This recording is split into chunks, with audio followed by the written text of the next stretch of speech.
Maayong adlaw mga kapatid, Liway Abbas ni para sa News 5 Bisaya.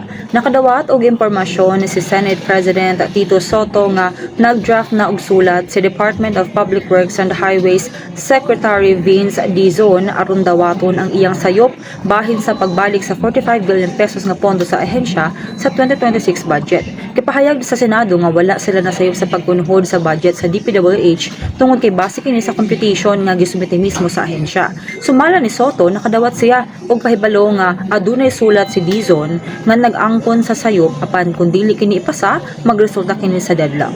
Sa pangutana kung i-consider ba sa Senado ang pagbalik sa 45 billion pesos nga pondo kung angkonon ni Dizon ang sayop, giingon ni Soto nga dili siguro kini ma-reconsider apan depende gihapon kini sa computation nga ipakita ug sa rekomendasyon sa mga miyembro sa Bicameral Conference Committee. Kini sa namatang update, magpadayon na sa pagbantay sa social media pages sa News 5 para sa uban pa mga balita ug update. Amping tangtanan.